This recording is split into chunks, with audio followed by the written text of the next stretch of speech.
नमस्कार दोस्तों, स्वागत है आपका अपना यूट्यूब चैनल टुडे एग्जाम पर। दोस्तों आज है आपका 6 फरवरी 2023 और आज आपका एसएससी जीडी का एग्जाम था।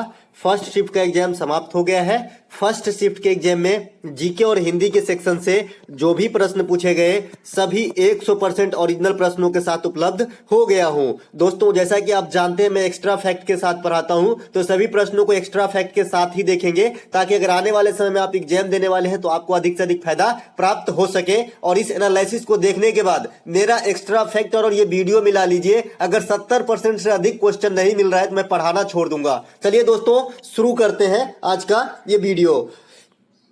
और ये जो पीडीएफ है ये आपको हमारे टेलीग्राम पे निशुल्क दिया जाएगा, तो आप पीडीएफ भी ले सकते हैं। एक प्रश्न पूछा गया था कि झावेरी बहनें किस नृत्य से संबंधित है। देखिए मैंने नृत्य को जो है याद रखने का तरीका भी बताया है कि जो भी महाराज शब्द जो है लास्ट में लगा रहे तो आप इसे कथक को मारिए। इसके अलावा जो भी सिंह लगा रहे अधिकांश 99% में वो जो है आपका मणिपुरी नृत्य से संबंधित है। सिंह और झावेरी बहनें, झावेरी कई बहनें हैं जैसे दर्शना, सुवर्णा, नयना, ये सब झावेरी बहनें जो थी ये जो है आपका मणिपुरी नृत्य से संबंधित है। तो इसका आंसर मणिपुरी नृत्य हो जाएगा कि झावेरी बहनें जो है मणिपुरी नृत्य से संबंधित है। इसके जो अन्य कैरेक्टर है देखिए अमृत सिंह है, आतंब सिंह है, नल कुमार सिंह है, सोनरिक सिंह है, गोपाल सिंह है, तो ये जो भी सिंह है ये लगभग जो है आपका मणिपुरी नृत्य से संबंधित होता है। आप इतना आइडिया रखेंगे। जो भी रेड्डी फैमिली है लगभग कुचिपुड़ी से संबंधित होती है, तो आप ये भी ध्यान रखेंगे। विशेष जानकारी के लिए आप हमारा नृत्य वाला वीडियो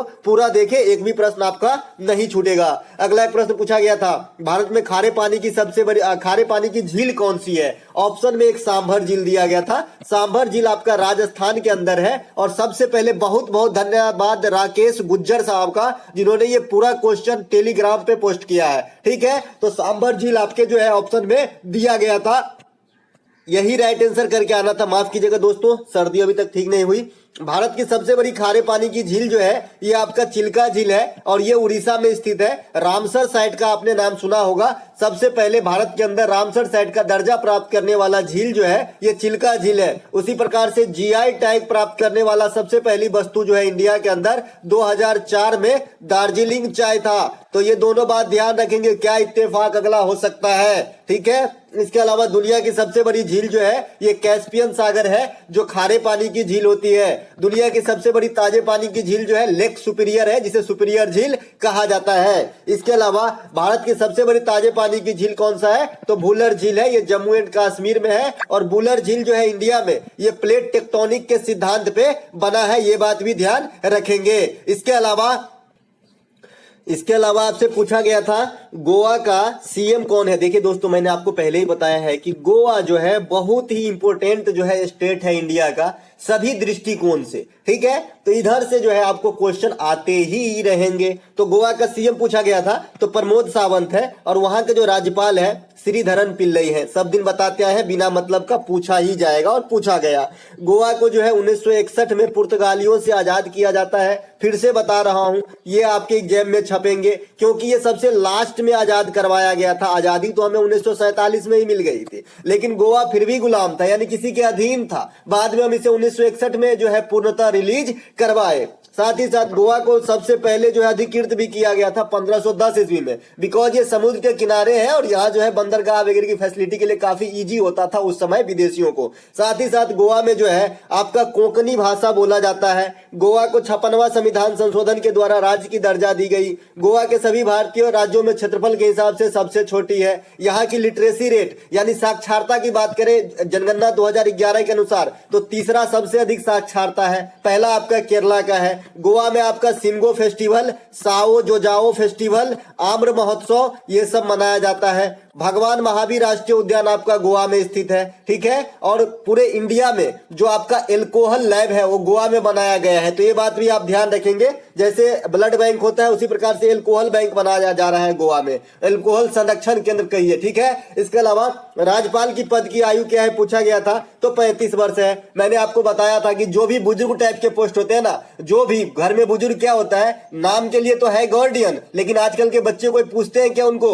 ईमानदारी से बोलिएगा, बहुत कम बच्चे हैं जो लायक है पूछते हैं। अन्यथा जो है सब बच्चे अपने अपने निर्णय ले लेंगे, लेकिन लास्ट में पूछेंगे बाबूजी ये काम कर लिए। तो उसी प्रकार से जो है आपका बड़े बड़े पोस्ट का हाल है। पूरा जो फैसला है बड़े बड़े आपको लेते कौन है? पीएम, लेकिन राष्ट्रपति साहब को पूछना जरूरी है। तो उसी प्रकार से आप जो भी बड़े बड़े पोस्ट है उसे 35 वर्ष रख लें, तो 35 वर्ष आपका आंसर है। राज्यपाल राष्ट्रपति के प्रसाद पर्यंत पद धारण करते हैं, आने वाले शिफ्ट में यह भी इत्तेफाक हो सकता है। इसके अलावा राज्यपाल जो है राज्य में कार्यपालिका का प्रमुख होता है, केंद्र में कार्यपालिका का प्रमुख जो है आपका प्रेसिडेंट होते हैं। राज्यपाल एडवोकेट जनरल, मुख्यमंत्री आदि की नियुक्ति करते हैं। केंद्र में जैसे प्रेसिडेंट साहब अटॉर्नी जनरल और प्रधानमंत्री वगैरह की नियुक्ति करते हैं। इसके अलावा एक प्रश्न पूछा गया आपको, अपना हाथ जगन्नाथ मुहावरा का सही अर्थ क्या है? देखिए, अपना हाथ जगन्नाथ मुहावरा का सही अर्थ है अपना काम स्वयं ही कर लेना अच्छा होता है। ये बार बार हम लोग भी बोलते हैं, अगर किसी को कोई मदद मांगने जाए, अगर वो नहीं किए तो हम बोलते हैं अरे चलो यार अपना हाथ जगन्नाथ है ना,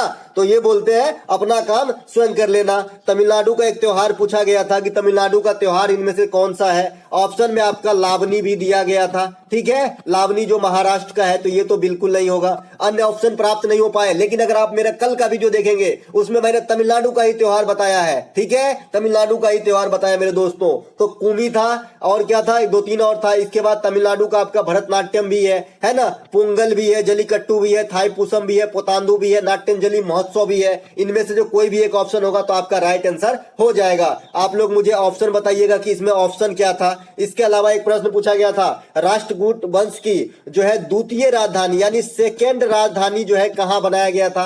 100% ओरिजिनल क्वेश्चन बता रहा हूं दोस्तों, जो एग्जाम में छपत है, क्योंकि ये राकेश गुज्जर साहब की जो है मेहरबानी है कि पूरे क्वेश्चन ही बता दिए, पता नहीं कैसे याद रख पाते हैं, है ना। तो ये जो है आपका मान्यखेत, बहुत बहुत धन्यवाद भैया, और ये बच्चे जरूर टॉप करेंगे, है ना। तो पहले राजधानी जो था इसके नासिक या मयूरखंडी थी, लेकिन जो राष्ट्रकूट वंश के जो विस्तृत राजधानी थी आपका मान्यखेत, ये जो हम लोग जानते हैं पढ़ते हैं, ये प्रथम नहीं सेकेंड राजधानी थी, ठीक है, और हम लोग यही पढ़ते हैं। तो मान्यखेत ही मार के आना था, ठीक है, राइट आंसर मान्यखेत ही होगा। जिन्होंने मान्यखेत किया होगा उसका राइट आंसर होगा, अन्यथा गलत हो जाएगा। संस्थापक दंती दुर्गा थे राष्ट्रकूट वंश का, और एलोरा का मंदिर वगैरह का संरक्षण जो है इन्हीं राष्ट्रकूट शासक को प्राप्त था। साथ ही साथ कृष्ण प्रथम इसके सबसे प्रतापी राजा हुए राष्ट्रकूट वंश के, ठीक है। इसके अलावा एक प्रश्न आपसे पूछा गया था कि धातु का संबंध अयस्क से है तो दूध का संबंध किससे होगा? अब धातु जो है, अयस्क जो होता है, ओर जो होता है, ओर का शुद्धतम रूप होता है धातु, यानी ओर को जब रिफाइन वगैरह किया जाता है तो धातु निकलता है। जब दूध को आप रिफाइन वगैरह करेंगे तो क्या निकलेगा? मक्खन निकलेगा या फिर घी निकलेगा। इन दोनों में से कोई एक ऑप्शन होगा, वही राइट आंसर होगा। ये रीजनिंग के अंदर पूछा गया था। इसके अलावा 5वीं पंचवर्षीय योजना का जो है क्या नारा दिया गया था, इस प्रकार का प्रश्न पूछा गया था। तो 5वीं पंचवर्षीय योजना का अगर उद्देश्य पूछा होगा तो इसका उद्देश्य है गरीबी उन्मूलन, ठीक है। अगर नारा पूछा गया है तो गरीबी उन्मूलन का नारा भी दिया गया था। उद्देश्य में सिर्फ गरीबी उन्मूलन से काम नहीं चलेगा, गरीबी उन्मूलन के साथ साथ आत्मनिर्भरता को प्राप्त करना 5वीं पंचवर्षीय योजना का जो है मुख्य लक्ष्य था। पंचवर्षीय योजना, अच्छा दोस्तों आप लोग ईमानदारी से बताइए, जितने भी टॉपिक और हैं सभी पे मैंने आपको वीडियो बना के दे दिया है, क्या आपने देखा? नहीं देखा तो अभी भी टाइम है, जाके देख लीजिए, 3 4 5 नंबर अपना फिक्स कर लीजिए। अन्यथा मैं एनालिसिस तो एक्स्ट्रा फैक्ट में करवाता ही हूँ, बाद में क्वेश्चन तो कवर ही हो जाएंगे, लेकिन जो ऑट है उसे जरूर देख ले। अभी भी आपको जो है एक मशवरा दे रहा हूँ, बुजुर्ग होने के नाते मानना है तो मान लीजिए, बाद बाकी आपकी मर्जी। 5वीं पंचवर्षीय योजना में 2 प्रधानमंत्री का संरक्षण प्राप्त हुआ, इंदिरा गांधी साहब और ये आपका मोरारजी देसाई साहब। मोरारजी देसाई साहब जनता पार्टी के तरफ से बने थे प्रधानमंत्री, और ये प्रथम गैर कांग्रेसी प्रधानमंत्री बना था। एग्जाम में एसएससी आपसे क्वेश्चन करता है कि प्रथम गैर कांग्रेसी प्रधानमंत्री बनने का रिकॉर्ड किसके नाम है, तो मोरारजी देसाई साहब के नाम। मोरारजी देसाई साहब के नाम एक और रिकॉर्ड है सबसे अधिक बार बजट पेश करने का, इन्होंने जो है सबसे अधिक बार बजट पेश किया है, ठीक है। इसके अलावा 5वीं पंचवर्षीय योजना का लक्ष्य तो समझ ही गए, लक्ष्य या उद्देश्य जो था ये आपका गरीबी उन्मूलन के साथ साथ आत्मनिर्भरता था। गरीबी उन्मूलन का नारा जो है इसमें दिया गया, मुख्य मुद्दा गरीबी और बेरोजगारी ही थी। कुल मिलाकर जो है गरीबी और आत्मनिर्भरता प्राप्त करने का जो है उद्देश्य था, गरीबी उन्मूलन का नारा इसमें दिया गया। ये पंचवर्षीय योजना काफी उतार चढ़ाव भरा रहा। एक बार पंचवर्षीय योजना कांग्रेस के काल में चालू हुआ, जनता पार्टी की सरकार आई, फिर जनता पार्टी की सरकार गिरी, फिर कांग्रेस के हाथ में गया, गए तो जब जनता पार्टी की सरकार के हाथ में आई तो इस योजना की अवधि 1 साल कम कर दिया गया और फिर कांग्रेस के हाथ में गया तो इसकी अवधि 1 साल फिर बढ़ा दिया गया। कुल मिला के जो है जितना घटाया उतना बढ़ा दिया गया, इसीलिए ये योजना भी 5 साल के ही होती है। अगला प्रश्न जो पूछा गया था, वायु की आर्द्रता किस यंत्र से मापी जाती है?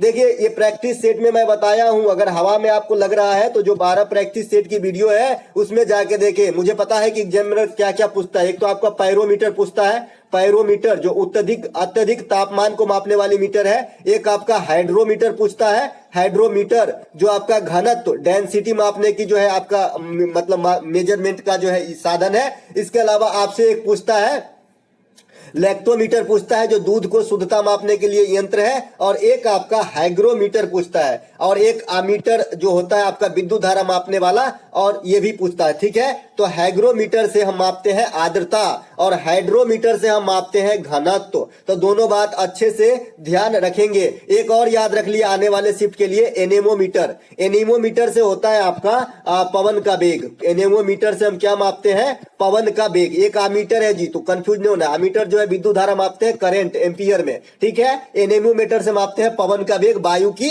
धारा। इसके अलावा बंदर क्या जाने अदरक का स्वाद। ये क्वेश्चन कुछ इस प्रकार से पूछा गया था कि बंदर क्या जाने डॉट डॉट डॉट, इधर था आपका नींबू दे दिया, नींबू का स्वाद, और इसमें बोल रहा था कि शुद्ध क्या चीज भरा जाएगा, क्या रिक्वायर्ड है भरने की? तो हाँ रिक्वायर्ड था, नींबू को हटा के अदरक भरा जाना था, क्योंकि ये लोकोक्ति है बंदर क्या जाने अदरक का स्वाद। ये उस पे ठीक बैठता है कि जो पढ़े लिखे नहीं हो उसे वेद आप पढ़ा रहे हो, है ना, वेद सुना रहे हो, तो यही यहाँ पे लागू हो जाएगा, बंदर क्या जाने अदरक का स्वाद। तो दोस्तों ये थे आज के। और भी क्वेश्चन पूछा गया दोस्तों, देखिए रुके। इसके बाद पूछा गया है अस्पृश्यता का अंत किस अनुच्छेद में है? देखिए ये कोई छोड़ेगा जी, हमारा बच्चा कोई नहीं छोड़ के आएगा। अनुच्छेद 17 में है आपका छुआछूत या अस्पृश्यता का अंत। अब कुछ और अनुच्छेद देख लेते हैं। अनुच्छेद 18 है उपाधियों का अंत। 19 है प्रेस की स्वतंत्रता। 20 है सजा आदि के मामले में प्रावधानों में थोड़ी सी छूट। 21 है प्राण एवं दैहिक स्वतंत्रता का अधिकार, इसे निजता का अधिकार भी कहते हैं। 23 है बलात् श्रम पे रोक या मानव तस्करी पे रोक। 24 है आपका क्या, बाल श्रम पे निषेध। 6 से 14 वर्ष तक के बच्चों को कल कारखाने में काम पे नहीं लगाना है, पुलिस पकड़ के ले जाएगी। 25 से 28 है आपका धार्मिक स्वतंत्रता।